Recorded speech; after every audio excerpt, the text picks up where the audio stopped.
네, 안녕하세요. 오늘은 종교와 복음 16번째 시간 소원인가 기도인가 에 대해서 다루도록 하겠습니다. 우리 지난 시간 방언은 성경적인가에 대한 주제를 함께 했습니다. 결론은 비성경적이라고 했죠.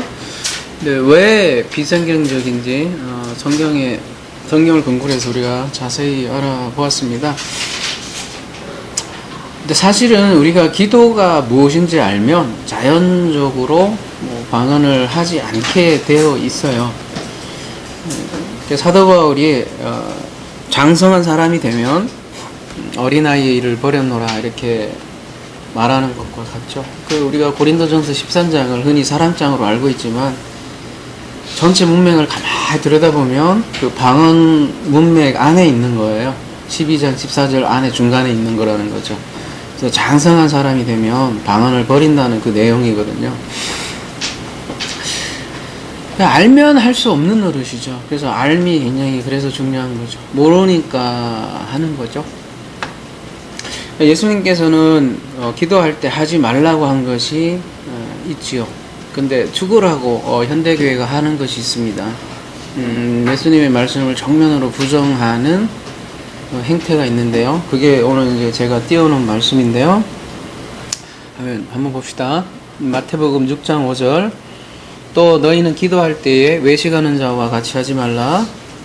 그들은 사람에게 보이려고 회당과 큰 거리에 어귀에 서서 기도하기를 좋아하느니라.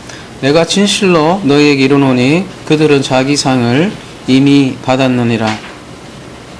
너는 기도할 때에 내 골방에 들어가 문을 닫고 은밀한 중에 계신 내 아버지께 기도하라. 은밀한 중에 보시는 내 아버지께서 갚으시리라.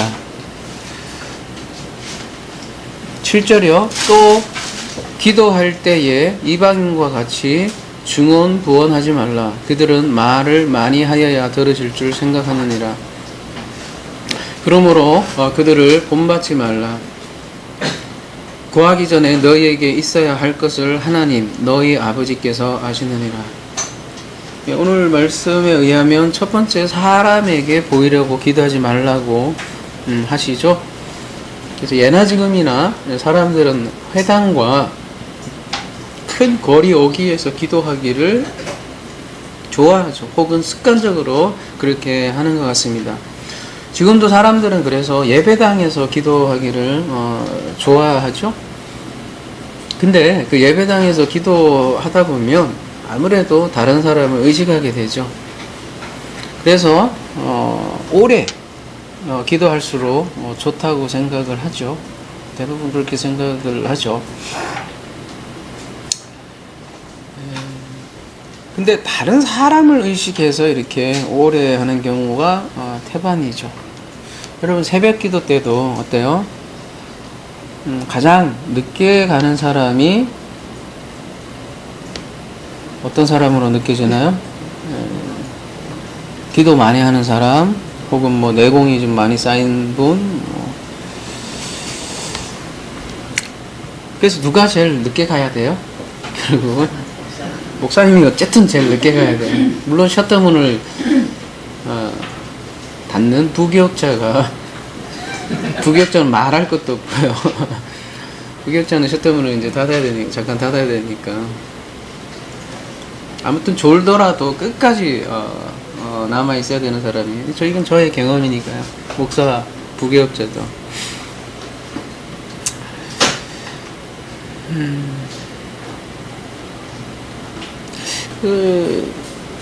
또 어떤 목사님은 나는 몇 시간씩 기도한다. 이렇게 공연히 이렇게 말씀을 하시는 목사님 있죠. 나는 막 7시간씩 기도를 한다. 목은 다 치어있고. 너희들도 내가 7시간 하는데 너희들도 많이 기도해야 되지 않느냐. 그렇게 계속 강조하는 목사님도 계시죠. 굉장히 신령해 보이죠. 그리고 실제로 능력 행사도 많이 하는 것처럼 보이기도 하고요. 그래서 기도를 오래 해야 저렇게 신령한 능력을 발휘하는구나 해서 수많은 목사들이 또 그런 목사에게 쫓아가죠. 근데요, 기도를 이렇게 오래 해야 한다는 생각 자체가 사실은 율법적 사고죠. 그래서 그 오래 기도하는 기도를 오래 하긴 수단으로 가장 좋은 것이 뭐냐면, 지난 시간 우리가 다루었던 사실 방언이죠. 방언으로 하면 굉장히 이렇게 오래 할 수 있다는 것이죠. 오늘 말씀에서도 보면 그래서 두 번째, 또 기도할 때 이방인과 같이 중언 부언 하지 말라. 그들은 말을 많이 하여야 들으실 줄 생각하니라. 이렇게 얘기하는데요. 중언 부언이 무슨 뜻일까요?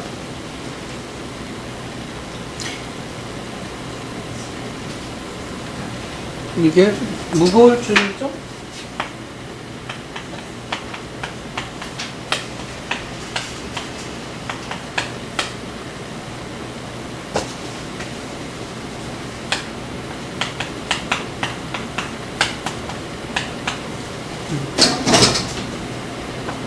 중언 부언 무거울죠? 반복할 부자 해갖고 중언 부언. 무거울 중이란 뜻도 있지만 그 다음에 뒤에는 이제 부자는 뭐예요? 네, 되풀이 할 부죠. 다시. 그래서 무거울 중은 무겁다라는 의미도 있지만 겹친다는 의미도 있어요. 예를 들면 여러분, 우리 중복, 뭔가 중복된다 그런 말도 있죠. 중첩, 그리고 뭐 이중, 사람이 이중 할 때 이중자 쓰잖아요. 그래서 꼭 무겁다라는 뜻만 있는 게 아니라 이렇게 되풀이 된다라는 의미도 있다는 거죠. 중자가. 그리고 중언 부언 할 때 부자가 불어 있지만 이거 잘못 썼네요 제가 한자를 제가 약해갖고 무식이 드러났네, 그죠? 강부절 이렇게 읽지 않고 뭐라고 읽어요? 강복절 이렇게 읽잖아요. 그래서 이 부자를 복으로도 읽고 부자로도 읽고 그런 거죠. 왕복 할 때도 이런 단어를 써요.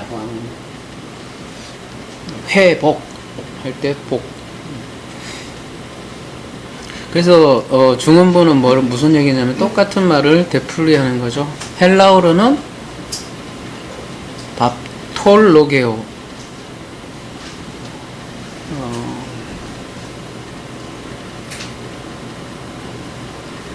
가볼까요? 어디 갔어?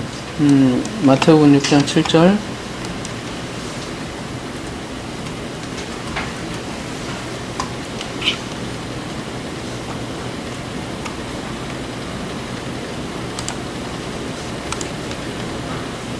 뭐 사전에는 정확히 이렇게 잘 안 나오는데요. 뭐 소문난 말더듬이 이렇게 되어 있는데, 바토스라는 단어와, 그러니까 말을 더듬는 사람이거든요. 바토스가 말을 더듬는 사람 플러스 뭐겠어요? 그러면 뒤에는 로게오라고 되어 있으니까 로고스, 말을 더듬는 사람 플러스 로고스의 합성어죠.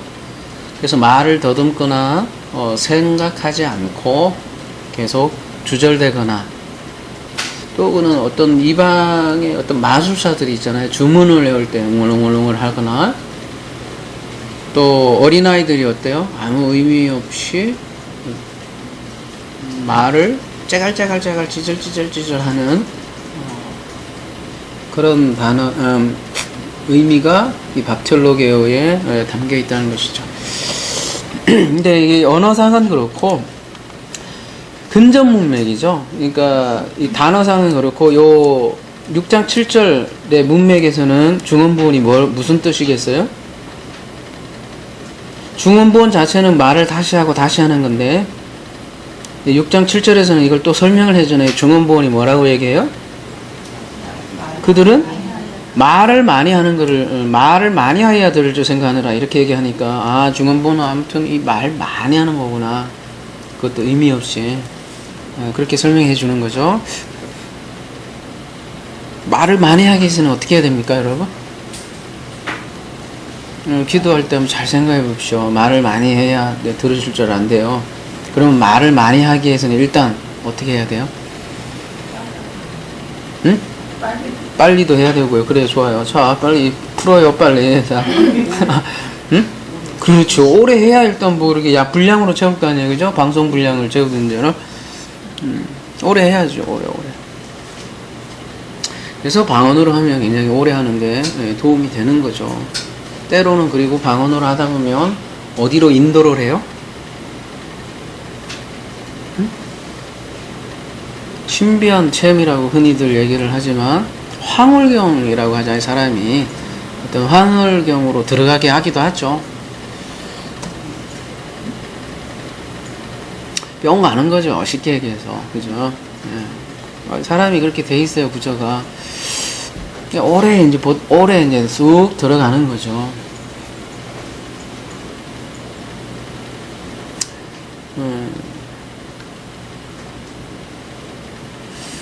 근데 저도 예전에 그런 기도 많이 했지만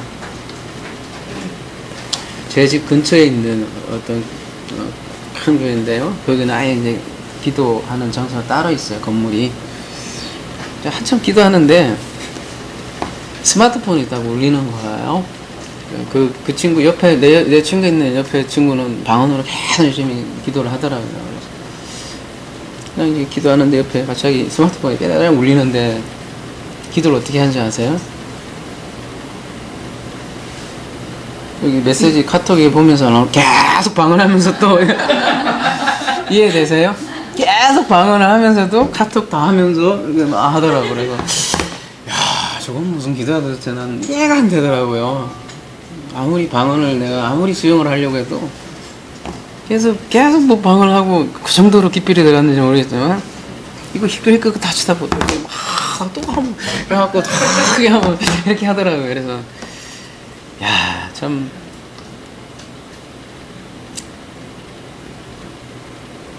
그러니까 시간을 채우려고 그러는 것 같기도 하고요.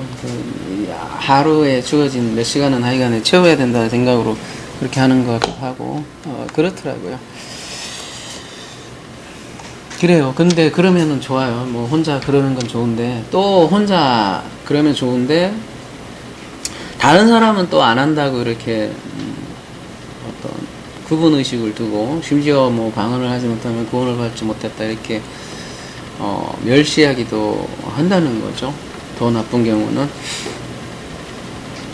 그래서 여러 가지로 볼 때요. 여러분 방언은 중원부원의 전형이에요. 전형. 중원부원의 전형적인 타입이다.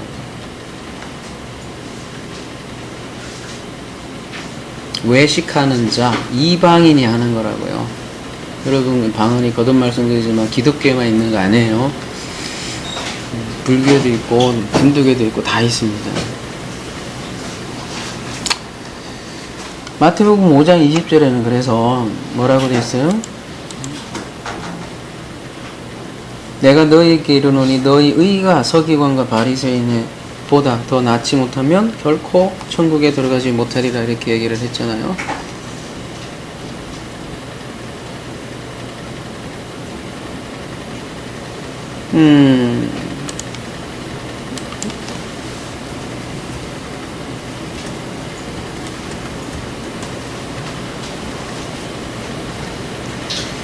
더 낫지 못하다, 더 낫다 할 때, 더 낫다라는 거는, 페리슈어잖아요? 페리슈어.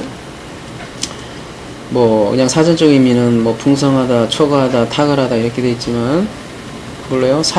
페리슈어 4053에서 유래했다고 했잖아요? 너머의 뜻, 우월한, 탁월한, 이런 뜻을 갖고 있지만, 페리슈어라는 건 차원이 다른 거거든요. 차원. 근데 이 서기관과 바리새인들은 그 차원이 다른 게 아니라 차원이 근본적으로 다른 기도가 아니라 어떻게 되는 거예요? 쉽게 얘기해서 물량 공세, 더 해갖고, 그게 이제 플레이온이라는 단어로 앞에 더 붙여져 있는데, 율법주의는 늘 더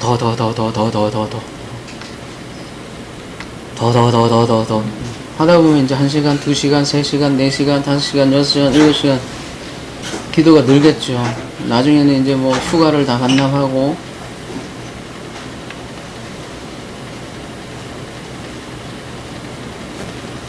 그렇게 해서 기도 오래 하면 뭐를 흔들어 버려요? 응? 뭐를 흔든다고 하잖아요. 하늘의 보좌를 이제 드디어 이제 오래 기도하면 막 흔들어 제껴버리는 거예요.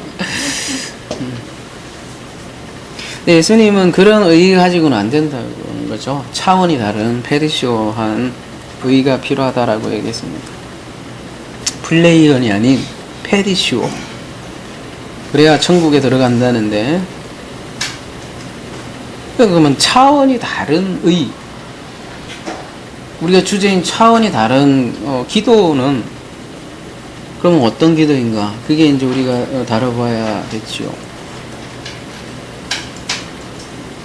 쉽게 얘기해서 우리가 주제가 종교 대 복음인데, 종교적 기도가 아닌 복음적 기도는 무엇인가?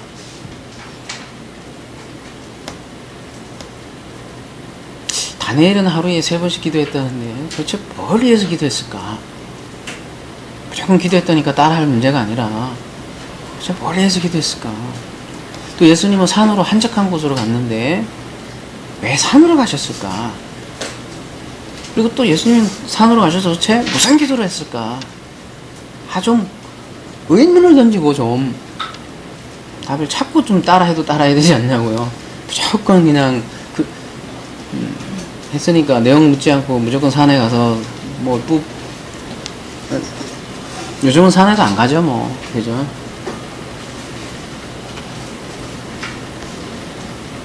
그래도 예전에는 순수하기라도 했잖아요. 아무튼 산에 가서 뽑든 어쨌든 혼자 뽑으면 그래도 남들 눈치는 안 보고 하잖아요. 근데 요즘은 그것조차도 안 되는 것 같아요.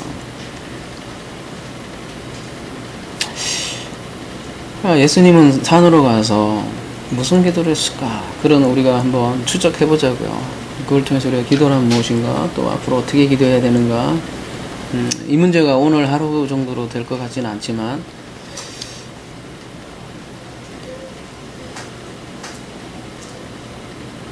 프로시코마이에 대해서 한번 하도록 하겠습니다. 프로시코마이라는 단어가 어디에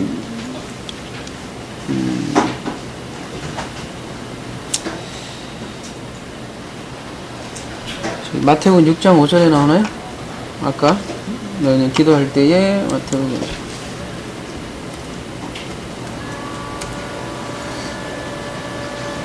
프로시코마이, 그 교회 이름이네요, 그죠? 어떤 사람이 놀려요. 프로시코마이 기도 교회인데 기도 안 한다고 그렇게 놀리는데, 글쎄요. 프로시코마이는 일단 동사죠. 동사죠. 중간태 동사인데, 선생님 문법 파괴예요. 동사 교회, 기도하다 교회거든요. 원래 프로시케 교회 이렇게 돼야 되는데, 하여튼 프로시코마이 교회가 됐는데, 프로시코마이 우리 교회 이름이기도 하니까 더더구나 잘 알아야겠죠. 프로시코마이는 무슨 뜻이겠어요? 프로스 플러스 유코마인데 프로스가 무슨 뜻입니까? 프로스 플러스 유코마이, 유코마이가 x 유코마이. 프로스가 뭐예요? 뭘 향하여 뭐 이런 뜻이잖아요, 그죠? 유코마이는 잘 아시죠? 무슨 뜻이죠? 뭐를 원하다 그런 거잖아, 그죠? 뭐를 향한 원함, 이게 이제 기도라는 거죠. 뭘 향해서 원한대요. 그래서 뭐 원하다, 소원, 뭐 이런 원하다 이러면 대부분은 어떻게 생각을 해요? 기도 특별히 인간이 하나님을 위해서, 신을 향해서 무엇인가 바라고 원하는 것, 이거를 기도라고 생각하지 않습니까? 그죠? 근데요, 성경에서 인간은 그 네크로스적인 존재는 근본적으로 그 하나님이 원하는 그 원함을 원하지 않는다고 진술을 해요. 물론 인간은 무엇인가 원하죠. 원하는데 뭘 원한다는 거예요? 자기가 바라는 거, 자기가 원하는 거, 그걸 우상이라고 하잖아요. 그런 의미에서 진정한 의미에서 진정한 그 바람, 소원을 할 수 없는 존재가 네크로스라는 거죠. 그러면 진짜 유코마이는 누구에게 한다는 거예요?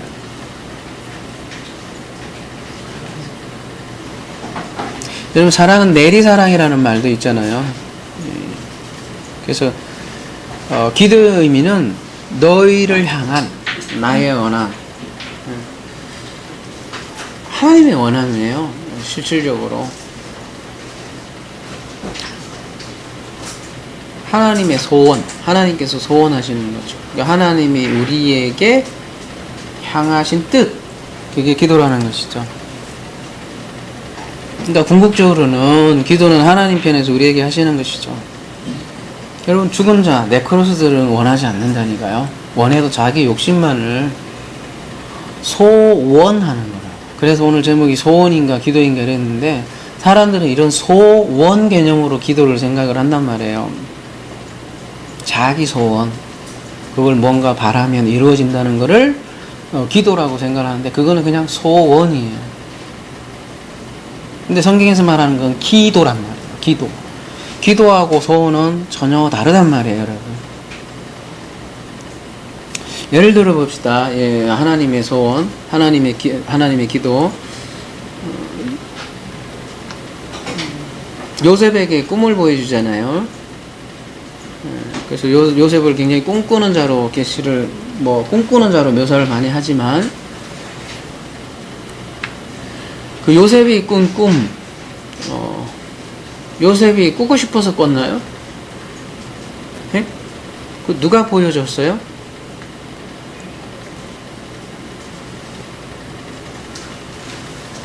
네? 요셉이 꿈을 꿨잖아요. 그래갖고 그 형제들이 나에게 절았나 이렇게 얘기했다가 피박 쓰잖아요. 누가 꿈을 꾸게 해주신 거예요? 하나님이 그걸 꿈꾸게 해주신 거예요. 그걸 뭐라고 하냐면 계시라고 한다고요. 성경에서는 계시라는 건 뭐예요? 하나님께서 우리에게 당신의 뜻을 알리는 것이 계시잖아요. 인간이 스스로 하나님을 찾아가서 그거를 앓는 게 아니라 하나님께서 우리에게 알려주셔서 자기의 뜻을 우리를 알려주는 게 프로스, 우리에게 향한 당신의 유코마이라는 것이죠. 그게 기도인 거고, 그래서 기도는 내리사랑이라고 얘기를 하는 거죠. 그러니까 기도는 먼저 하나님께서 인간에게 먼저 계시해야만 이루어지는 거예요. 다시 정리하자면, 기도는 하나님이 하시는 말씀 그 자체예요.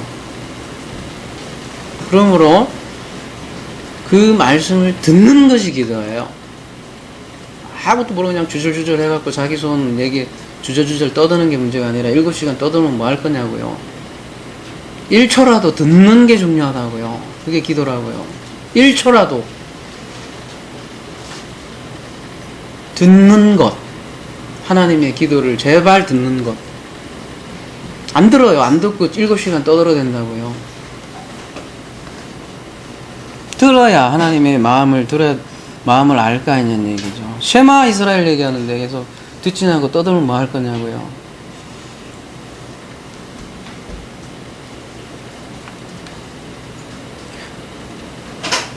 육 6절 한번 보세요. 마태복음 6장 6절 다시.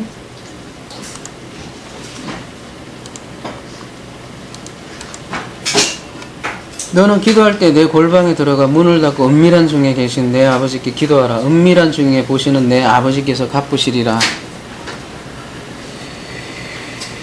사람에게 보이려고 하지 말고 골방에서 기도하라는데요. 여러분 집에 골방 있나요? 조그만 방 어디 따로 떼어놨나? 그럼 단칸방 사는 사람은 어떻게 해요? 어디 가서 기도해요? 그런 사람들은 그래서 산에 가는 건가요?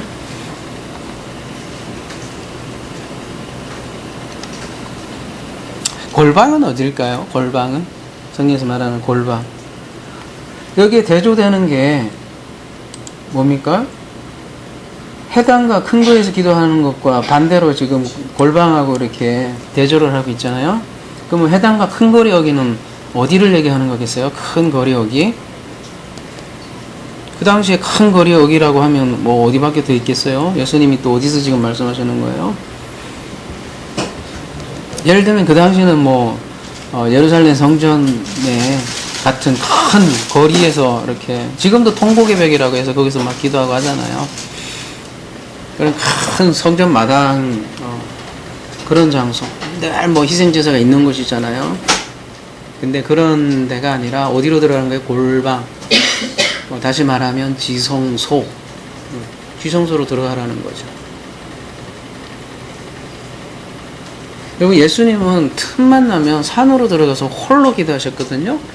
그럼 왜 산으로 가셨을까요?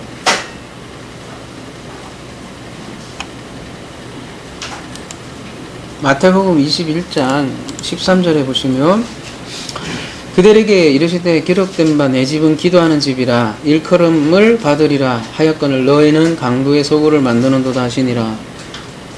성전은 분명히 기도하는 집이랬어요. 즉 뭐예요? 진리를 공급받고요. 또 진리가 흘러가야 하는 것이죠. 근데 그걸 못하면 어떻게 된다는 거예요? 강도의 소굴이 된다는 거죠. 그래서 예수님은 강도의 소굴에서 기도하지 않고 어때요? 산으로 올라가셨어요. 누가복음 22장 39절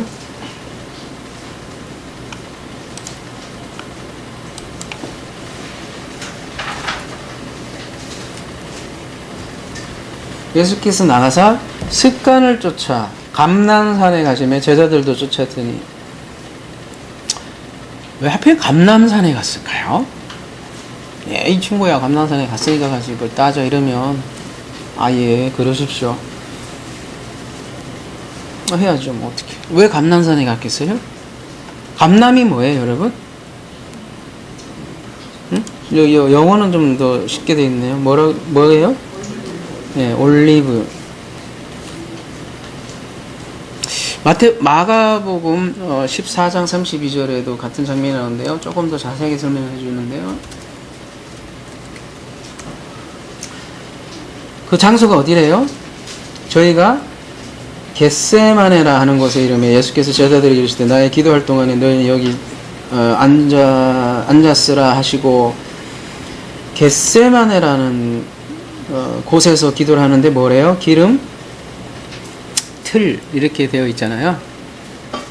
그러니까 예수님은 감람산에서 기도를 주로 하셨는데 감람은 올리브라는 뜻이잖아요. 그 다음에 겟세마네라는 뜻은 기름 틀이라는 뜻이고요.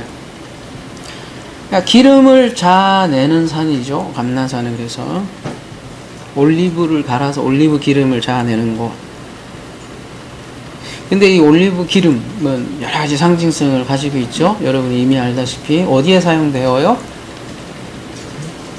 성전에 불을 밝히는 올리브 기름을 밝힐 때 올리브 기름으로 사용하죠. 열천여 비유할 때도 그 기름. 그래서 진리의 성령을 상징하죠. 올리브 기름은. 그러니까 예수님은 지금 아버지와 소통을 하는 장면이고요. 그래서 그 소통을 통해서 어떻게 돼요?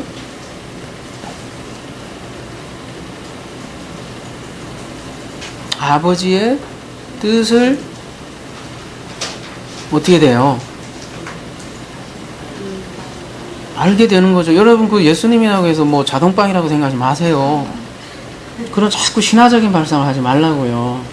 하나님의 아들이니까, 하나님이니까 그냥 뭐라고 해야 되나, 예수님은 뭐 아무것도 안 하고 그냥 갑자기 빵 진리가 다 뚫려갖고 뭐 산상수훈 이렇게 했다 착각하지 마세요. 사람들이 너무 그렇게 생각한 것 같아요. 뭐 이렇게 신화를 더덕더덕 지려나갖고.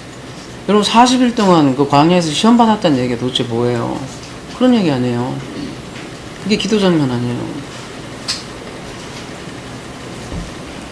그렇게 하나님의 진리를 예수님은 공급받고 산으로 내려와서 뭐를 해요? 그 진리를 가르치고, 진리를 가르치니까 병자들이 치유되고. 그러니까 그 산은 일종의 예수님에게는 골방이죠. 그리고 뭐 누구에게 보이고자 기도하신 것도 아닌 거고요. 하나님의 아들이, 하나님이 어떻게 기도하느냐, 그런 사람들도 많잖아요. 삼일째 얘기하면서 어떻게 하나님에게 얘기하고.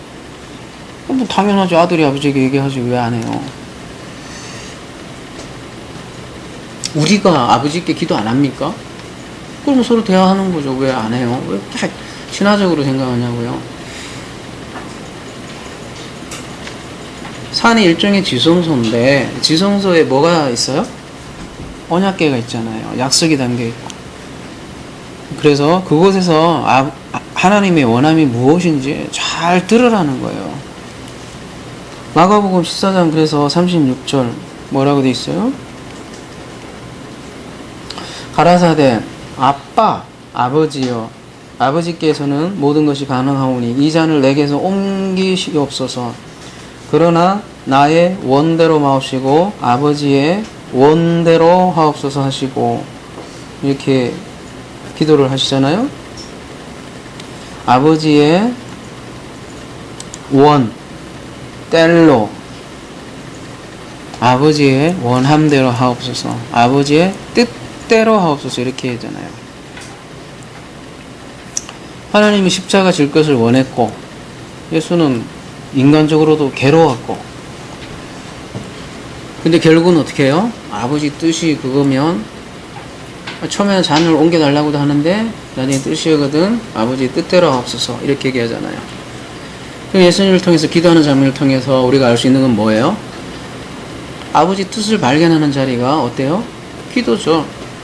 그리고 그 뜻에 순종하는 거, 아버지 뜻대로 하옵소서, 이게 뭐예요? 흔히 얘기하는 기도, 그게 응답이에요. 내가 빨간 자동차를 사게 해주세요. 그래서 2014년 9월 13일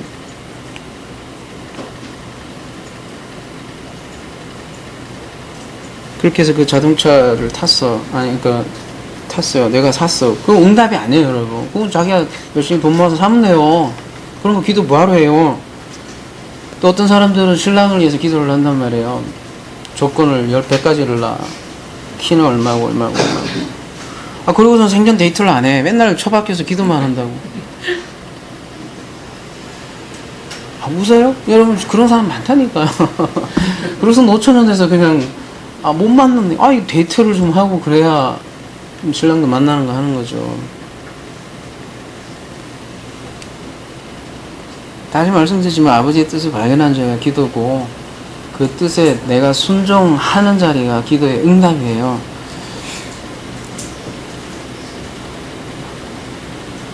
자기 원함. 그러니까 자기 욕망이 해결되는 게 기도 응답이 아니라고요. 그건 뭐예요? 기도가 아니라 소원, 그냥 인간적인 소원이라고요. 예수님이 지금 바로 아버지의 뜻을 듣고 그 뜻에 순종하는 과정이었다는 거죠. 그러면서 너무 많은 사람들이 기도가 아니라 소원을 빌고 있다고요. 기도가 아니라. 이름만 다를 뿐이지. 여러분 한번 보시죠. 불교, 천주교, 개신교, 이슬람교 전부 다 기도가 아니라 소원으로 간다는 거죠. 여러분 베드로도 보면 기도하려고 지붕에 올라갔죠. 저도 이 장면이 굉장히 인상적이어서 신학교 들어가기 전에 제가 굉장히 늦은 나이에 신학을 했죠. 40살에 했으니까. 그것도 이제 딱 직장을 그만두고 딱 3개월밖에 안 남았어요. 근데 신학교 들어가려면 또 시험을 치러야 되는데 머리는 굳었지. 그 시험 뭐 경쟁률은 뭐 4.26대 1인가 그랬고 들어가기 참 어렵고 그래서 이거 어째? 그래서 안 되겠어. 베드로가 그 지붕에서 올라오는 게 인상을 받아서 저도 제가 옥상에 제 집이 제 위층에 있었거든요. 옥상에 가서 지붕에서 계속 딱 자리 펴놓고 계속 기도했다고 저는 생각을 했고 기도했던 기억이 나는데 제가 무슨 기도를 했겠어요? 그 올라가서 예? 가만 생각해 보니까 내가 신학교에 합격해달라는 그 기도밖에 안 했던 것 같아요.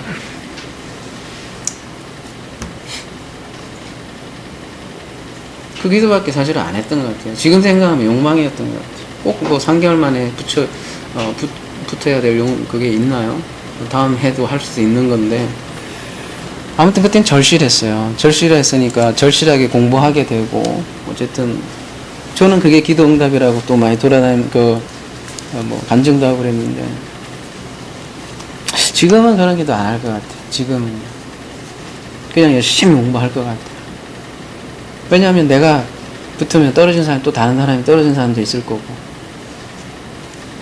지금은 제가 만약에 기존교회에서 사역을 한다고 하더라도 애들 고등학교 3학년 되면 항상 수능 기도회를 하거든요. 그 얼마나 학부모들이 안달을 맞겠어요. 근데 기도를 다 서로 한단 말이에요. 막 서로 붙게 해달라고. 근데 본인 자식이 붙으면 떨어지는 사람은 또 뭐예요? 똑같이 자리에 있단 말이에요. 누가 예뻐서 들어준 걸까요, 도대체? 많은 생각을 해봐야 돼요, 저희가.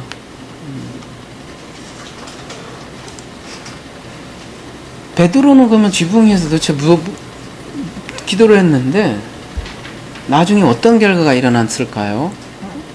가봅시다. 사도행전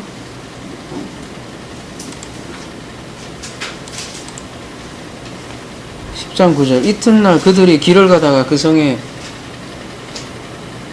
가까이 갔을 그때에 베드로가 기도하려고 지붕에 올라가니 그 시각은 제 6시더라. 무슨 기도하려고 했는지는 안 나와요.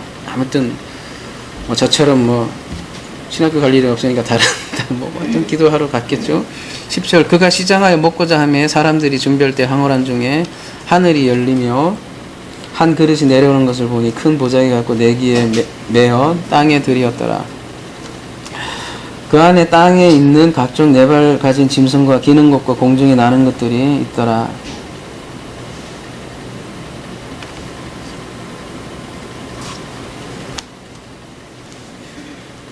또 소리가 있으되 베드로야 일어나 잡아먹으라 하거늘 베드로가 이르되 주여 그럴 수 없나이다. 속되고 깨끗하지 아니한 것을 내가 결코 먹지 아니하였나이다 한데 이렇게 했잖아요.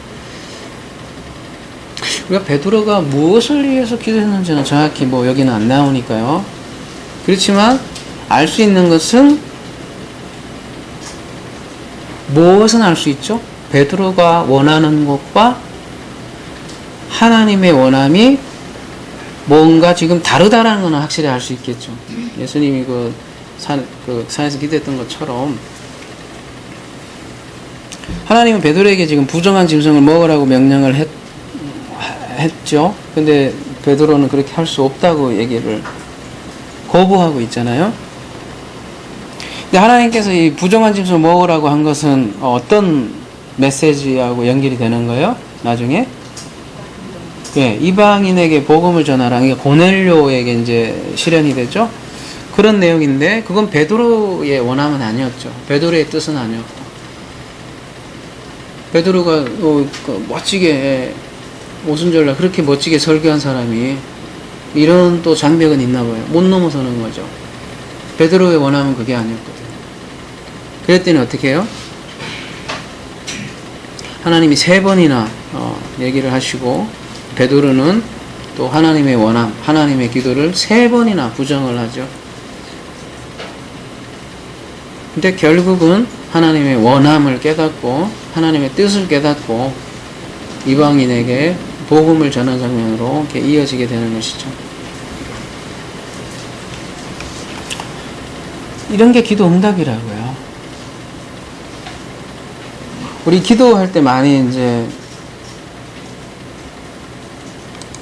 지금은 이게 없어졌네. 제가 옛날에 살던 집에 살 때 우리 아내가 기도에 대한 문구를 한 쫙 붙여갖고 화장실 옆에 자변기 옆에 딱 붙여놨어요. 쫙 기도에 관한 문구. 지금은 없어졌더라고요. 그 중에 하나가 이건데요. 예레미야 33장 2절 이를 행하시는 여호와 그것을 만들며 성취하는 여호와 그의 이름을 여호와라 하는 이가 이와 같이 이르시도다. 너는 내게 부르짖으라. 내가 내게 응답하겠고 내가 알지 못하곤 크고 은밀한 일을 내게 보이리라. 이런 말씀으로 굉장히 붙들고 계속 크게 부르짖으면 응답하겠다. 그렇게 많이 생각을 하잖아요. 그래서 저 화장실에도 이렇게 붙어 있었는데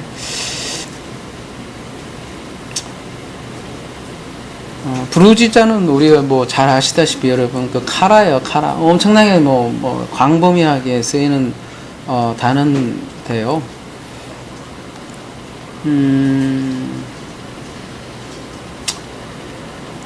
그리고 이 구절을 그러니까 예레미야 33장 2장 3절만 딱 떼어내서 구절을 뭐라고 하지? 이게 핀센터로 딱 뽑아내서 야 이게 부르짖고 그러면 여호와께서 응답한다.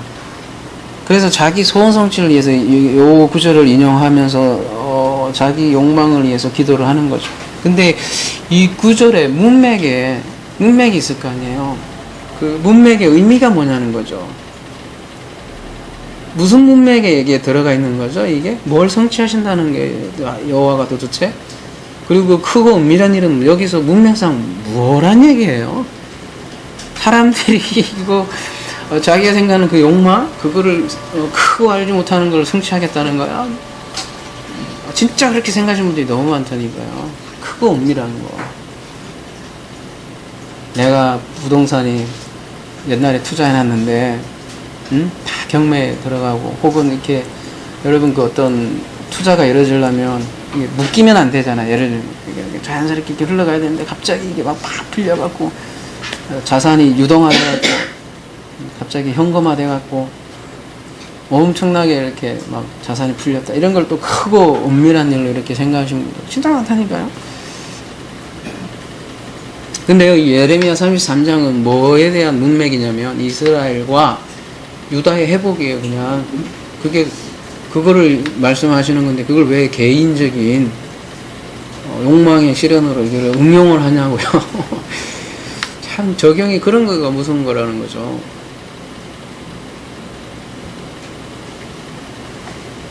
여러분 보세요. 마태복음 6장 6절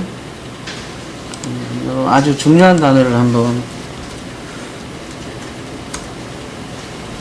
너는 기도할 때 골방에 들어가 문을 닫고 은밀한 중에 계신 아버지께 기도하라. 은밀한 중에 보시는 내 아버지께서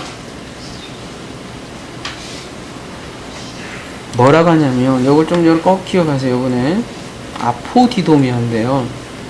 뭐 갚으시라 하니까 뭐 어떤 느낌이 들어요. 하여튼 은밀한 곳에서 남 모르게 기도하면 아버지께서 엄청나게 하여튼 뭐 네가 원하는 거 다 해줄게 뭐 그런 느낌일 것 같아요.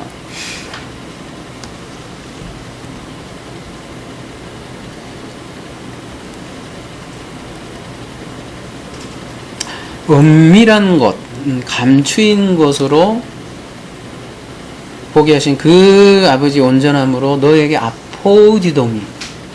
뭐예요? 아포디도미가 무슨 뜻이에요? 넘겨주는데 어떻게 넘겨준다는 거예요? 디도미는 넘겨주자잖아요. 근데 아포가 딱 붙으면 강조하는 거라고요? 뭐 어떻게 넘겨준다는 거예요? 완전히 온전히 넘겨준다는 거잖아요. 완전히 넘겨준다고요. 은밀한 것을 아버지 온전함으로 너에게 완전히 넘겨준 그게 기도 응답이라는 거죠. 아버지가 넘겨준다고요. 기도하는 그것을.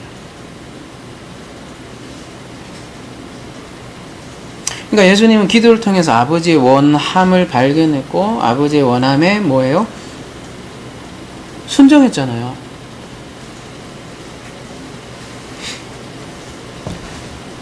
그럴 때 하나님께서 그 진리를 포디도미 했다고 그래요. 진리를 완전히 넘겨줬다고 하고, 그러면 그 넘겨받은 진리를 어떻게 하게 되어 있습니까? 내리사랑이니까 당연히 그 진리를 누구에게 또다시 아포디도미 해요? 제자들에게. 그러니까 진리를 넘겨받은 자들이, 진리는 넘겨받는 거예요. 또 진리를 다시 다른 사람에게 넘겨주는 것이 기도라는 거죠. 기도의 자리가 그거라고요. 진리를 넘겨받는 자리가 기도라고요. 내 욕망을 위해서 기도하는 게 아니라, 손을 비는 게 아니라, 그러니까 하나님으로부터 진리를 흘려받는 것이고요. 그래서 아까 올리브 기름처럼 그렇게 받은 진리를 내리사랑하고 다시 흘려주는 것이 또 기도라는 거예요. 그래서 그걸 구제라고 해요. 구제. 특별히 더 구분을 한다면, 사실은 기도와 구제 개념이 거의 비슷한데요, 둘이 딱 다시 갈른다면 기도와 구제로 이렇게 갈라지는 거예요. 내리사랑이라는 거죠, 구제가. 그래서 가난한 자에게 넘겨주는 것이 구제인데, 그 가난한 자에게 아마 그 넘겨주는, 그 진리를 넘겨주는 구체적인 한번 장면 봅시다. 사도행전 3장 6절.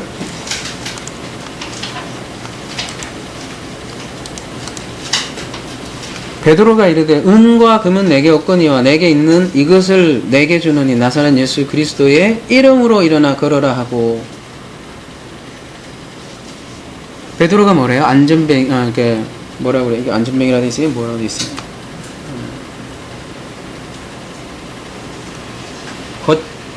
못 걷게 되니, 못 걷는 사람에게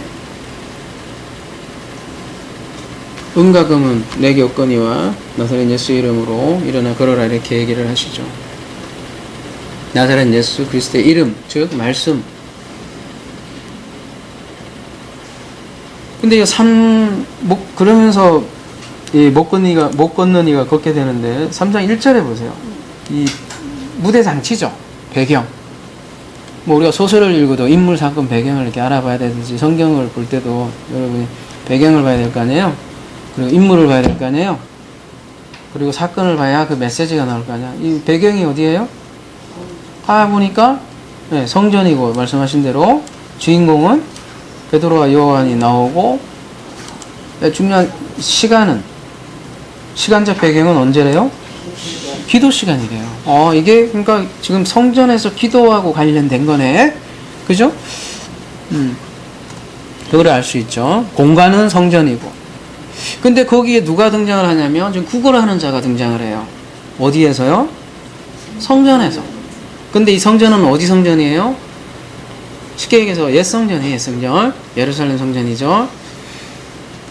근데 거기서 구제를 하고 있다는 거예요. 이거 무슨 얘기를 하고 있어요? 지금 옛 성전이 제대로 구실을 뭔가 못하고 있다는 걸 고발하는 장면이에요.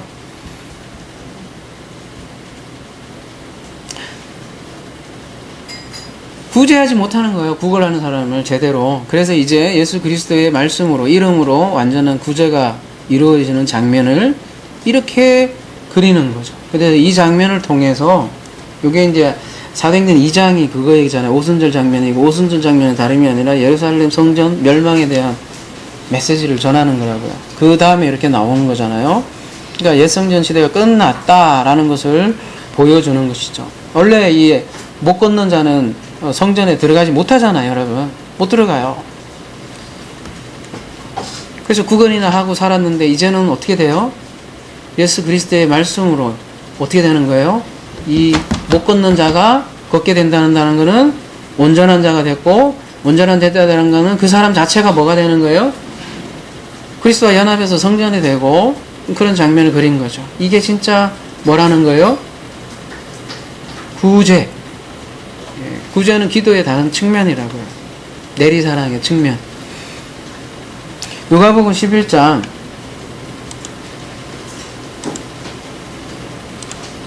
39절 주께서 이르시되 너희 바리새인은 지금 장과 대접의 겉은 깨끗이 하나 너희 속에는 탐욕과 악독이 가득하도다. 어리석은 자들아 겉을 만드시니가 속도 만들지 아니하셨느냐.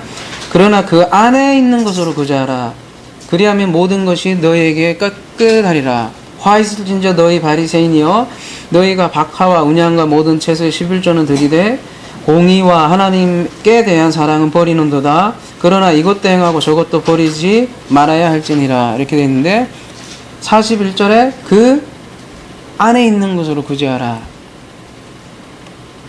이렇게 얘기를 하고 있어요. 그 얘기는 바리새인들은 겉의 것으로 구제했다는 거예요.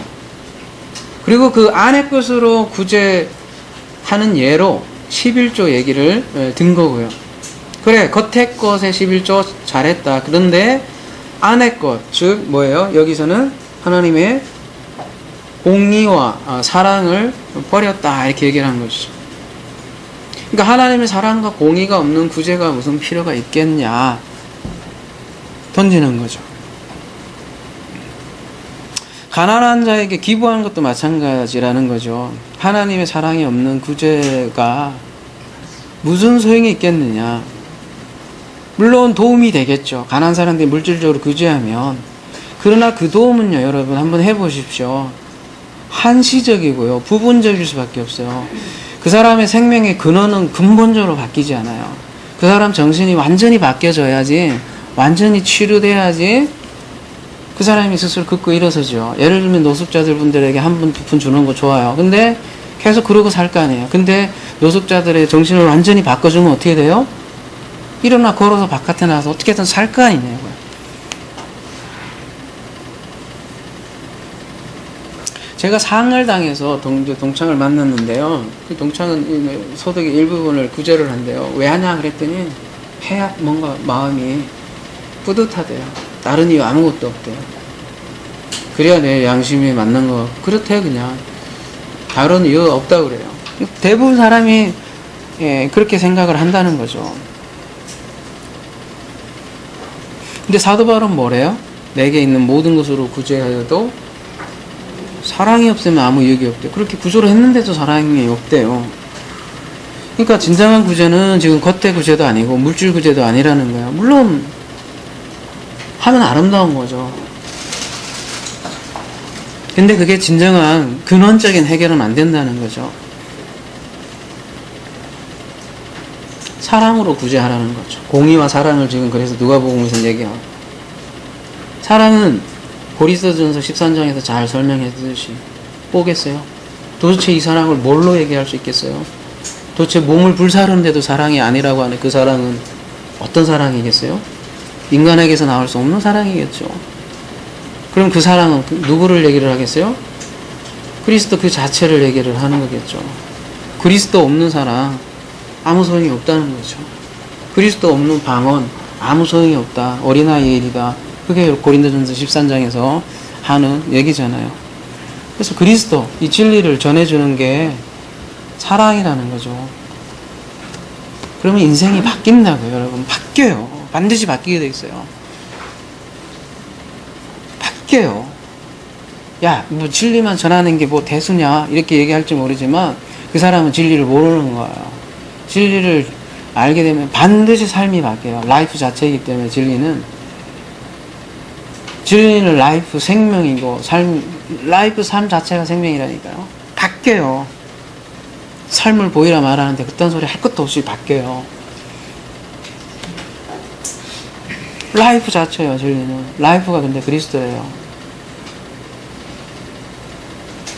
사도행전 10장 4절, 고넬료가 주목하여 보고 두려워 이르되 주여 무슨 일이니까 천사가 이르되 내 기도와 구제가 하나님 앞에 상달되어 기억하신 바 되었으니, 이게 기도하고 구제를 이렇게 지금 병치해서 성경 굉장히 많이 얘기를 해요. 10장 31절에 좀 내려가도 마찬가지고요. 고넬료야 하나님이 내 기도를 들으시고 내 구제를 기억하였으니, 그 많은 것 중에 그죠? 네가 선한 물론 고넬료는 이렇게 가난한 사람들에게 많이 베풀고 했겠죠.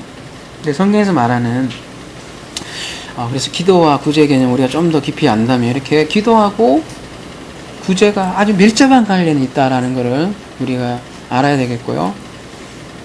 기도는 뭐예요? 그러니까 진리를 아포디도미, 넘겨왔는 거고요. 구제는 뭐예요? 넘겨받은 그 진리를 다시 아포디도미로 넘겨주는 것. 베드로처럼 그게 고넬료처럼 구제라는 거죠.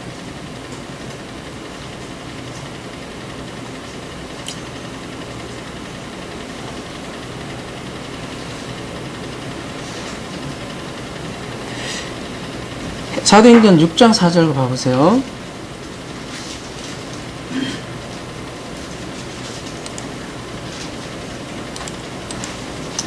사도들이죠. 우리는 오로지 뭐래요? 기도하는 일과 말씀 사역에 힘쓰니라 하시니라. 이것도 마찬가지로 기도하는 일과 말씀 전하는 것을 긴밀하게 연결하고 있다고요. 기도 따로 말씀 따로가 아니라고요. 전 처절하게 느껴요. 말씀 준비하면서. 전 굉장히 기도하는 사투의 자리가 사실은 말씀 연구할 때 사투하는 자리예요. 기도는 진리를 아포디돔이 되는 자리라고 했어요. 응답이란 말이에요. 기도 응답. 그리고 그 넘겨받은 진리를 전하는 것이 뭡니까? 말씀 사역이란 말이에요. 내리사랑에 지금 정점에 있는 게 기도와 말씀이라고요. 그러니까 사도들은 어떻게 진리를 알았겠어요, 여러분? 기도를 통해서 하나님께 어떻게 했어요? 넘겨받았고요. 아포디돔이 됐고, 자기가 잔머리에서 부른 게 아니라고요.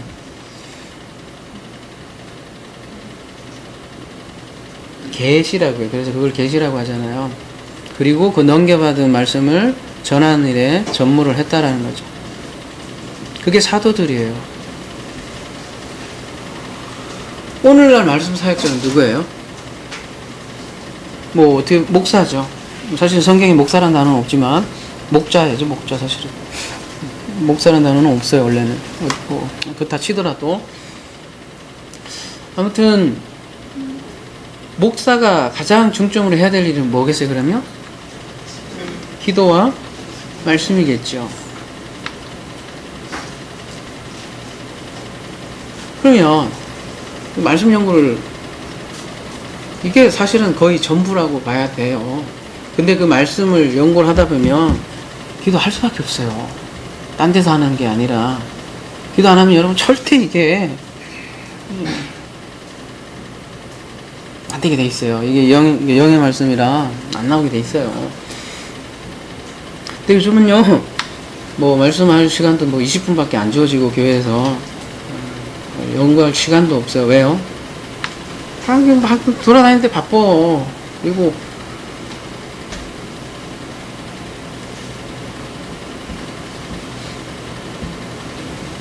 그 기도조차도요, 그런 기도를 안 해요. 그런 기도를 안 한다고요. 대부분은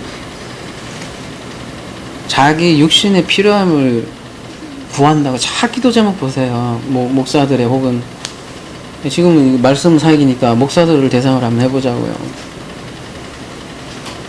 기도 제목 가만 보세요. 여러분 금요 기도 때 기도 제목 한번 더 보세요.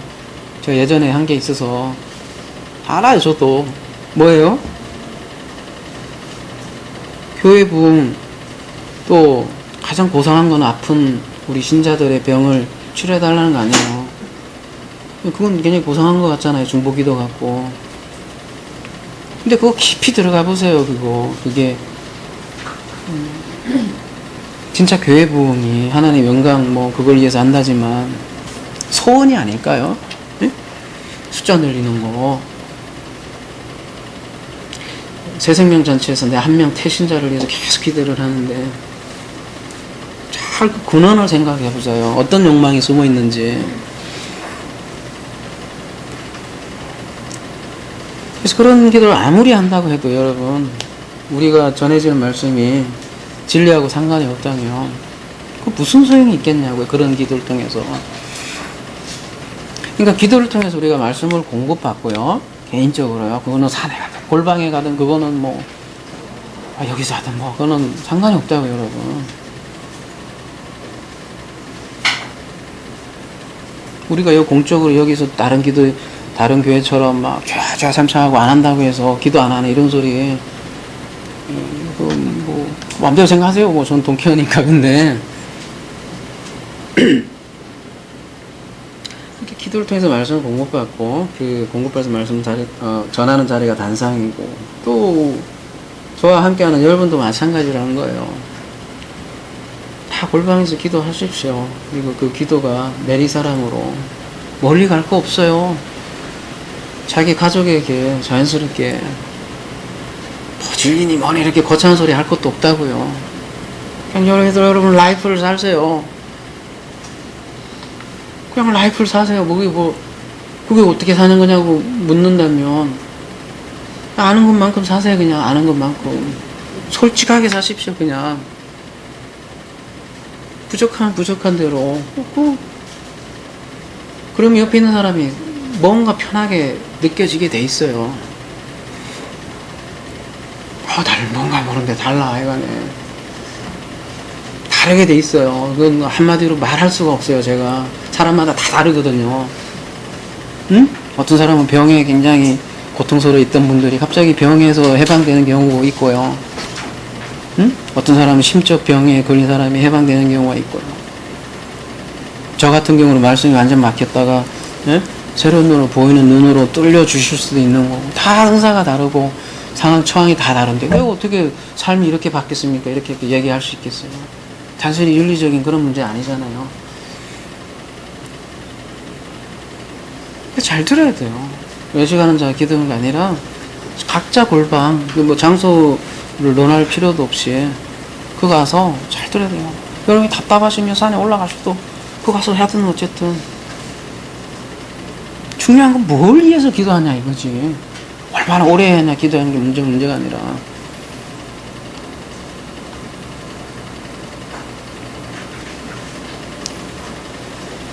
그래서 그걸 나눠주는 거예요. 프로시코마이가. 그게 진짜 멋진 응답 아니에요? 여러분 생각해보세요. 어떤 사람이 있어 놓고 기도를 해요. 고쳐주십시오. 저 사람이 예수 믿게 해주십시오. 예수 믿게 해주십시오. 계속 그렇게 기도하는 것과 딱 가서 진리를 알려주는 거 어떤 게 위력이 세냐고요. 그래서 상식적으로 생각해 보시라고. 내 아는 친구 멋진 애인 만나게 해주세요. 애인 만나게 해주는 게 좋아요. 아니면 딱 멋진 애인 딱 소개해 주는 게 나아요.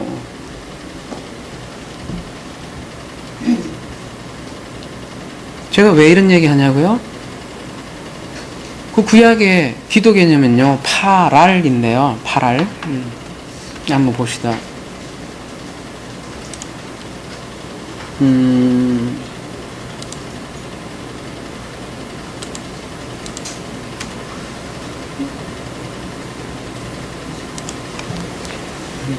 6419번인데요.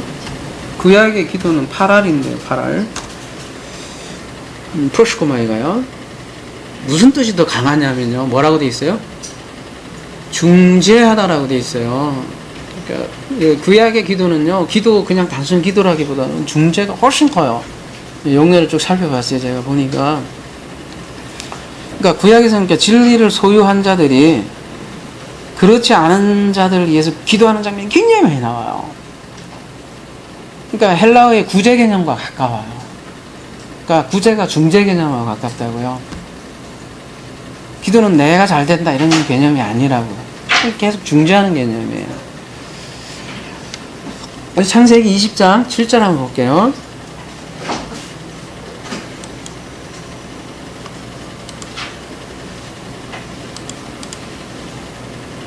이제 그 사람의 아내를 돌려보내라. 그는 선지자라. 그가 너를 위하여 기도하리니. 이게 파랄이에요. 내가 살려니와 네가 돌려보내지 아니하면 너와 내게 속한 자가 다 반드시 죽을 줄 알지니라. 지금 아브라함을 누구래요? 응? 이거 아브라함이에요. 그는 20장이니까 그는 선지자래요. 그는 누구예요? 아브라함이라고요. 아브라함을 왜 선지자라고 했을까요? 이것 때문에요. 그가 너를 위하여 파랄 할 것이다. 이 얘기 때문에요. 파랄이 뭐예요? 기도, 중재, 진리, 흘림. 아브라함은 진리를 중재했다는 거예요. 그래서요, 창세기 20장 17절로 가볼게요. 아브라함이 하나님께 기도하매 하나님이 아비멜렉과 그의 아내와 여종을 치료하사 출산하게 하셨으니, 이렇게 나오거든요. 아브라함이 하나님께 중재했더니, 기도했더니 무슨 일이 일어납니까?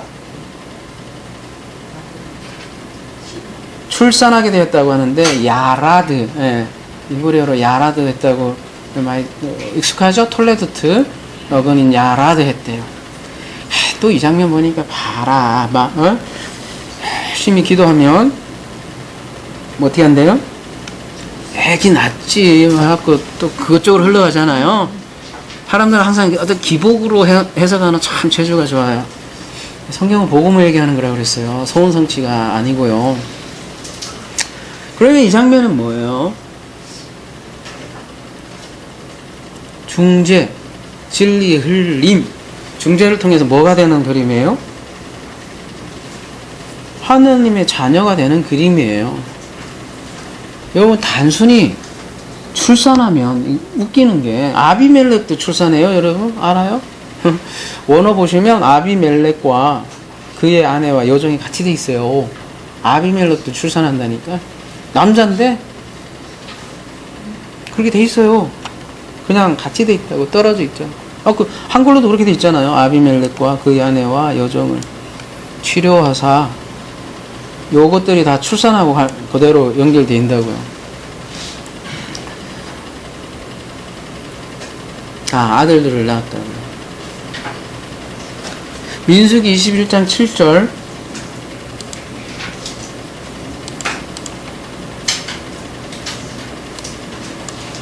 갑자기 생뚱맞잖아요. 갑자기 출산한다는 게. 그것도 뭐 한 사람도 아니고, 뭐 종도 같이. 그 집안이 구원받는 장면이죠. 누구 때문에요? 아브라함 때문에요. 백성이 모세에게 이르러 말하되 우리가 여호와와 당신을 향하여 원망함으로 범죄하여 싸우니 여호와께 기도하여 이 뱀들을 우리에게 떠나게 하소서. 모세가 백성을 위하여 기도하매 여호와께서 모세에게 이르되 불뱀을 만들어 장대 위에 매달아 물린 자마다 그것을 보면 살리라. 모세가 놋뱀을 만들어 장대 위에 다니 뱀에게 물린 자가 놋뱀을 쳐다본 적 모두 살더라. 아주 유명한 장면이죠. 모세는 백성을 위해서 기도하며 할 때 이게 파랄, 중재했다 이렇게 얘기 나거든요. 그때 여호와가 응답을 했죠. 그때 진리를 아포디도미 해 주신 거예요. 그래서 그 진리를 모세는 뭘로 표현을 한 거죠? 놋뱀을 장대 위로 다는 것으로 표현한 거예요. 그 진리를. 그리고 그 진리를 아포디도미 받은 자는 살아난다는 거예요. 그거를 그냥 이렇게 그림으로 모세는 보여준 거죠. 백성들에게. 그러니까 모세는 여호와께 진리를 아포디도미 받았고, 넘겨받았고, 또 백성에게 넘겨준 거죠. 그거를 백성을 위해서 중재했다고 하는 거죠. 그러니까 그 진리를 넘겨받은 사람은 살은 거예요. 쉽게 얘기하면. 그러니까 이처럼 기도는 뭐하고 관련되어 있어요? 생명과 관련되어 있단 말이에요. 기도는 그래서 반드시 뭐를 가져와야 된다? 치료. 반드시 치유의 기적이 일어나야 돼요. 개거품 무는 게 아니고요, 여러분. 반드시 사람이 살아나야 된다고요. 사람이 반드시 살아나면 작동하게 돼 있어요. 정신적으로든 육체적으로든 컨트롤이 들어가게 돼 있다고요. 자신이 어떻게 할 줄 알아요. 심지어 육체적인 병조차도 건전한 이성으로 병원에 가서 잘 치료 받을 수도 있고요. 얼마든지 치료가 일어난다는 거죠. 근데 근본적으로 생명이, 영혼이, 그죠? 영혼이 치료를 받게 돼 있다고요. 기도는 반드시 생명과 관련이 돼 있고, 이게 기도의 힘이라고, 힘, 파워. 결과가 반드시 나타난다는 거예요. 신명기 9장 20절.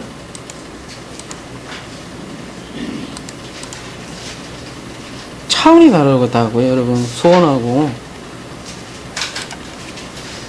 여호와께서 또 아론에게 진노하사 그를 멸하려 하셨으므로 내가 그때에도 아론을 위하여 기도하고, 또 아론을 위해서 기도하잖아요. 항상 나 잘 되시죠 이런 거 없어요. 너희의 죄 곧 너희가 만든 송아지를 가져다가 불살라 짓고 티끌같이 가늘게 가라. 그 가루를 산에서 흘러내리는 시내에 뿌렸느니라. 모세는 아론을 위해서 지금 파라를 했다 이렇게 하고 있습니다. 그리고 아론이 만든 우상을 그냥 가루로 만들어서 시내로 뿌려버렸어요. 무슨 얘기겠어요? 이것도 하나의 그 그림을 보여주기 위해서 이렇게 이러한 선지자적인 행동을 했겠죠. 모세의 기도가 어떻게 돼요? 진리 흘림이 돼서 비질린 우상을 확 녹여버리고 그 장면을 이렇게 시내에 뿌린 장면으로 보여줬겠죠. 그러니까 이렇게 기도는 어떻게 된 거다? 실제적인 거다.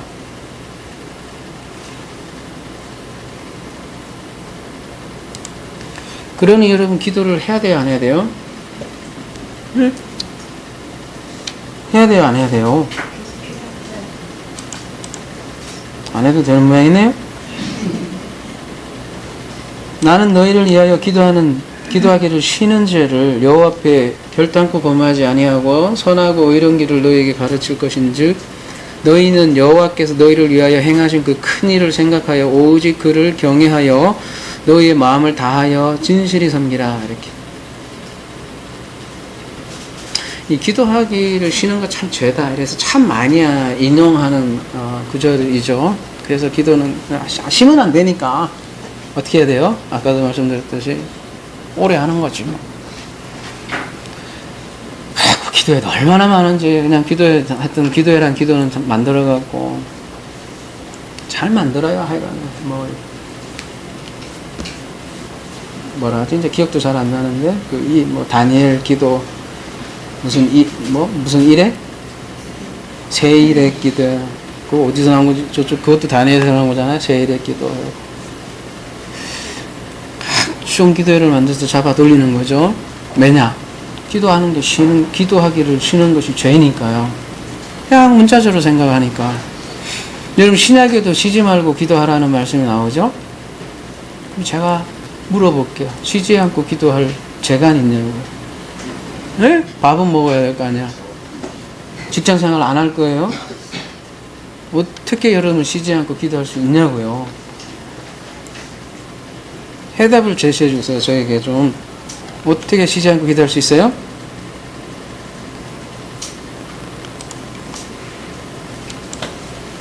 로마서 8장 26절로 가보겠습니다. 이와 같이 성령도 우리 연약함을 도우시나니 우리가 마땅히 빌 바를 알지 못하나 오직 성령이 말할 수 없는 탄식으로 우리를 위하여 친히 간구하시니라. 이렇게 되어 있는데 이때 이제 기도라는 단어가 나오죠. 프로시쿠마에 마땅히 기도할 바를 알지 못한데요. 우리는 뭐예요? 우리는 원하지 않는데요. 원래 우리 인간들은 하나님을 향해서. 그런데 누가? 오직 성령이 뭐예요? 말할 수 없는 탄식으로. 말할 수 없는 탄식이라니까 어떤 느낌이 들어요, 여러분? 말할 수 없는 뭔가 안에서 끓는 성령의 그런 느낌이 들지 모르겠는데 이거 좀 한번 좀 알아봅시다.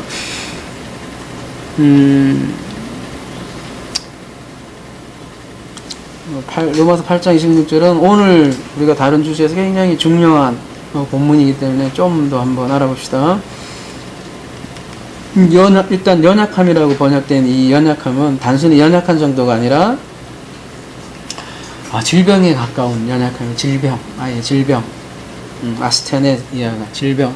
우린 질병에 걸려있다라는 거예요. 어떤 질병이요? 아예 기도를 원하지 않는다는 거예요. 하나님이 원하는 진정한 원함을 하지 않고 자기가 바라는 우상만을 원한다는 거예요. 응? 그게 우리의 질병이라는 거야. 아스테이아. 그런데 성령이 우리를 위하여 친히 간구하니라 이렇게 되어 있는데, 간구하다, 여기 한번 볼게요. 간구하다.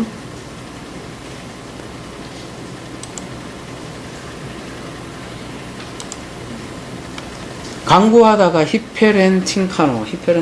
아, 글자 되게 기네. 히페렌팅카노. 이거 방언 같다. 히페렌팅카노. 이거 계속 해보세요. 방언 됩니다. 히페렌팅카노. 여러분, 하려면 헬라어 방언 좀 하세요. 그냥. 프로시코만 여러분, 헬라 열심히 보면 여러분, 이게 진짜 방언이지. 방언은 진짜 구체적인 언어니까. 헬라로 하면 여러분 묵상 되겠다. 그죠? 농담이고요. 히페렌팅카노 길어서 좀 한번 외워보려고 저도 한번 해본 거예요. 히페렌팅카노. 근데 뭐라고 돼 있어요? 뭘 위하여? 중재하다라는 여기도 이렇게 뜻이 있잖아요. 아까 기도하라는 파라라고 같은 개념이 되어 있잖아요. 그리고요,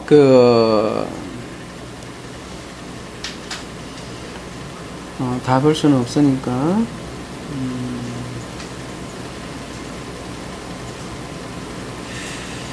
이게 1793 플러스 5228이니까 1793 가볼게요. 앞에는 뭐 히페르니까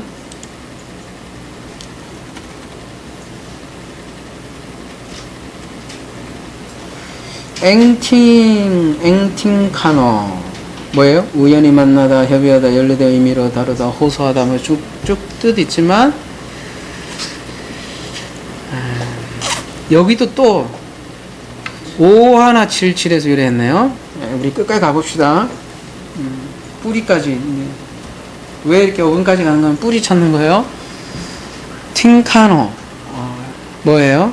뭐뭐 안에 이제 맞추는 게 N자 붙었는데 팅카노가 다 붙었네. 뭐래요? 마치다. 얻다. 발생하다 뭐 이런 뜻이 있는데 맞추는 거예요. 맞추는 거. 탁. 어디에 맞춰요? 뭐 그래서 달성하다라는 말도 있네요. 그죠? 그래서 이게 표적에 탁 맞추는 거를 팅카노라고 그래요. 그래서 성령이 우리를 위하여 친히 간구한다, 중재한다라는 게 무슨 뜻이에요? 그러면 단순히 이렇게 뭐 중재하는 간구하고 우리 안에서 막 이게 어떤 뉘앙스야 이거 우리를 말 그 있잖아요. 여러분 성령이 말할 수 없는 탄식으로 막 기도한다 이렇게 안에서 이렇게 기도한다 생각할 줄 모르겠지만 이 뜻 자체가 그런 게 아니라 성령이 표적에 맞추게 해준다라는 뜻이에요. 보혜사가 우리를 진리로 이끌듯이 성령이 우리를 표적에 맞추게 해준다. 그게 강구라고요. 우리나라 말로 강구니까 좀 애매하잖아요. 어떻게 해요? 말로 여기 말할 수 없는이라고 되어 있는데요. 말할 수 없는이 뭘로 되어 있어요? 표현될 수 없는, 말할 수 없는 것으로요. 말할 수 없는 탄식으로요. 탄식은 뭐예요? 아이고 이걸로 생각할지 모르겠지만 4727에서 또 이것도 유래했다고 되어 있네요. 한숨이 어디서 나오냐면 한번 가볼게요. 4727 뭐 이건 동사 탄식하던데 얘도 또 4728 스테노스 장애물이 있네요. 좁네요. 굉장히 좁아. 여기 좁은 것도 또 유래하네요. 아이고 참 되게 2476까지 가면 히스테미 여러분 그 좁은 할 때 스테노스는 여러분 많이 본 거죠? 좁은 언제 사용되는 거예요? 좁은 문으로 들어가라. 멸망으로 인도하는 문은 크고 길이 넓어 거리로 들어갈 자가 많고 이렇게 할 때 좁은 문 할 때 스테노스고 스테노스는 히스테미에서 유래했는데 히스테미는 뭐 여러분 우리 많이 다뤘듯이 어떤 세우고 세우는 거죠. 진리를 바로 세우는 건데 그 세우는 게 굉장히 협소한 길인가 봐요. 그럴 때 탄식이 나오는 모양이죠. 자, 정리하면 그래서 성령이 표현될 수 없는 진리로 표적에 맞추게 해준다. 이해돼요? 그러니까 진리는 사실 사람들이 알아들을 수 있는 표현될 수 없는 말로 그런 진리로 표적에 맞추게 해준다는 거예요. 그걸 탄식이라고 한다. 성령의 탄식은 표현될 수 없는 진리의 탄식. 인간적인 아이고 아이고 아이고 이게 아니라 내 대신 안에서 울어주는 울음 그런 게 아니라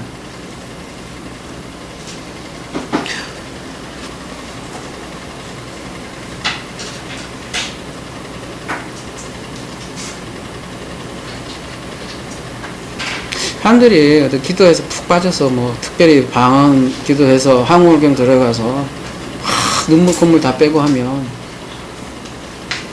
그게 성령의 탄식이라고 많이 생각을 하는 모양인데 그거 자기 감정일 수 있습니다. 응?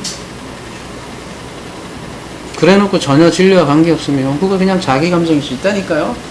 왜 그런 걸 모를까? 진짜 탄식은 이거라고요. 뭘로 인도해주는 탄식? 진리로 인도해주는 성령의 표적 맞춤.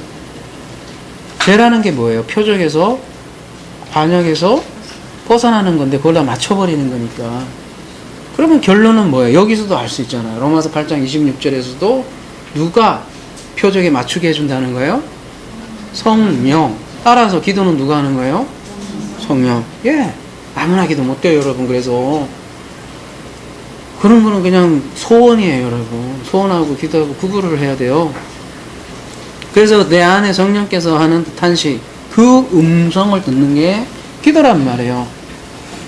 그걸 하지 않는 게 죄라고요. 그게 기도를 하지 않는 쉬는 죄. 사무엘에서 얘기하는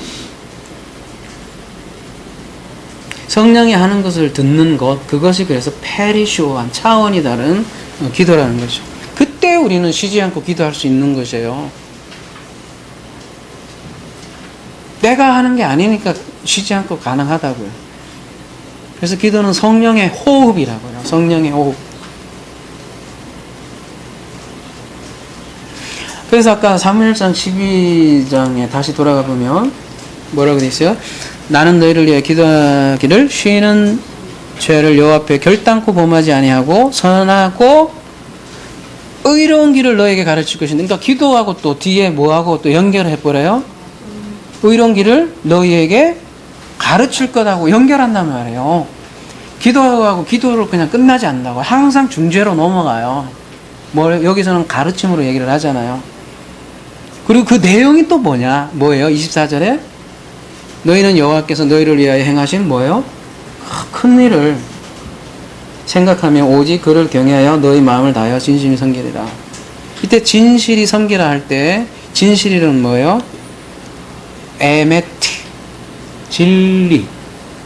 섬기라 뭐예요? 아바드. 어디가 생각이 나요? 영과 진리로 예외할지니라. 요한복음 4장 24절하고 똑같은 말씀이죠. 그렇게 기도가 될 때 영과 진리로 예배할 수 있다는 것이죠.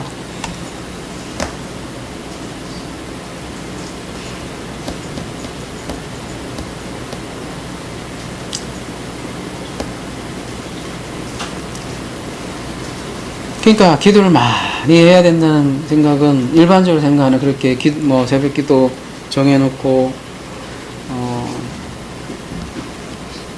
하는 서로 경쟁하는 눈치 보는 서로 정죄하는 안 나오면 정죄하잖아요. 그런 기도가 아니라는 거죠. 할 수 있으면 하세요. 근데 개인적으로 하세요. 충분해요. 개인적으로 해도. 응? 개인적으로 일찍 일어나셔서 예수님처럼 습관을 따라서 산에 가서 하시든지 상관없다. 아니면 직장에서 여러분이 일하면서 잠깐 시간 날 때 하시도 되고요. 자유로우세요. 근데 근본적으로 무엇을 이해하는가 굉장히 중요한 거고요.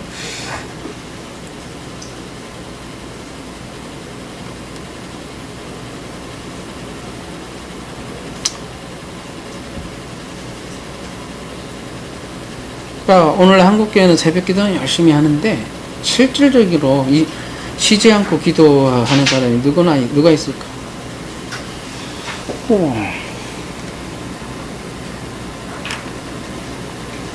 기도는 하나님이 하십니다. 기도는 성령이 하세요. 그래서 성령이 임재하면 성령께서 하시는 거예요. 그리스도의 영이 우리에게, 그리스도의 영이 기도를 하는 거예요. 그거 잘 들어야 돼요. 우리에게 나오는 게 아니라고요. 우리의 원함이 아니에요. 성령이 우리에게 먼저 흘러 들어오는 것이고요.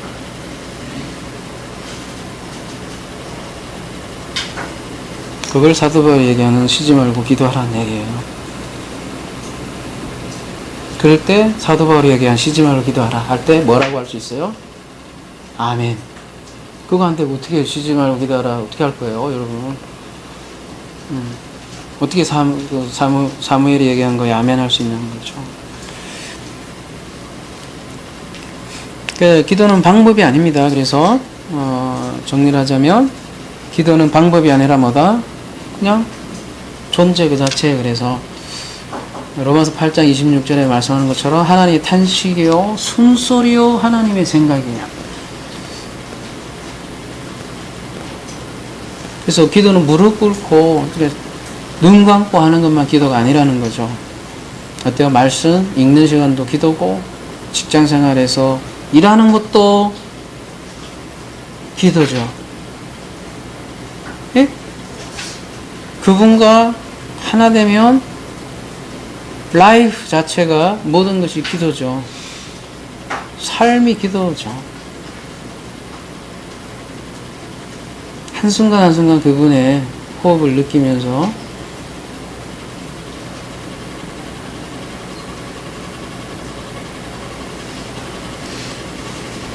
둘이 정분 나는 거, 예? 대표해야 되나요? 초코파이라고 해야 되나? 말하지 않아도 알아 이런 거 있잖아요. 정분 나는 거 있잖아요. 신랑 신부 정분 나는 거. 그게 기도잖아요.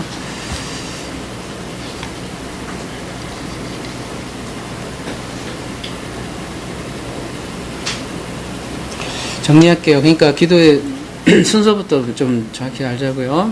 하나님부터 먼저 흘러나오는 거고, 이 기도는 하나님 그분이 누구인지 먼저 알아가는 과정이 또 기도이고요.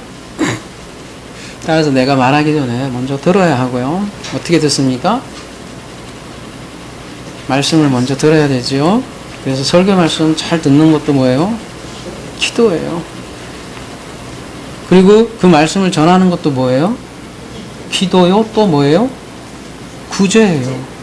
그래서 제가 마지막 따로 기도 마무리 기도도 안 하잖아요. 저는 그 설교 끝나고 그냥 설교 마지막 결론을 기도로 그냥 해버리잖아요. 왜냐? 말씀 전하는 그 시간이 기도인데 왜 또 따로 빼갖고 또 뭐 그런 척 하면서 또 요약하고 그럼 또 왜? 그럼 결론은 뭐하러 있어요?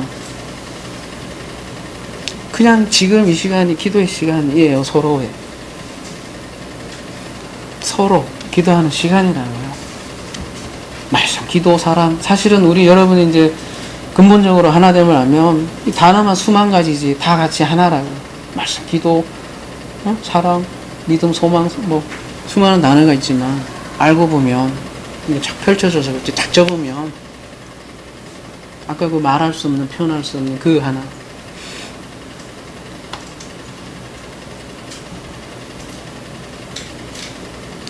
그러니까 말씀 전하는 그 시간이 기도의 구제이기 때문에 반드시 그 말씀에는 그리스도가 선포되어야겠죠. 그죠? 예.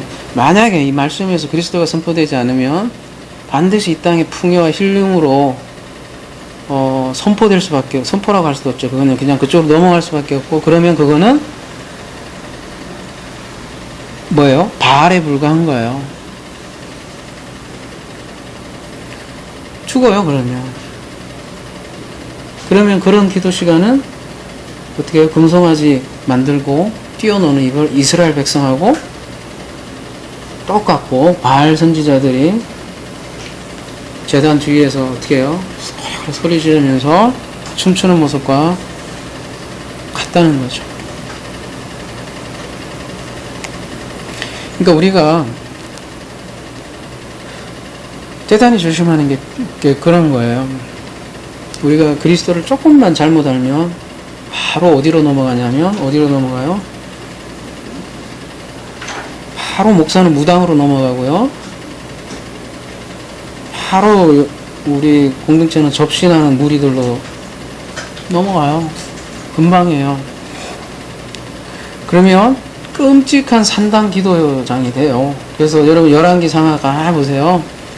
아무리 뭐 요시아가 개혁을 하고 다 개혁을 해도 한 가지 끝까지 안 없어지는 것이 하나 있어요.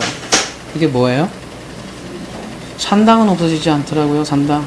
지금으로 얘기하면 산에 있는 무당, 그러니까 번영, 기복신앙 이런 거예요. 안 없어져. 죽으라고. 그래서 오늘은 소원인가 기도인가 제목으로 나눴는데, 아무쪼록 소원이 아니라 쉬지 않고 기도하는 저와 여러분이 되기를 간절히 기도합니다.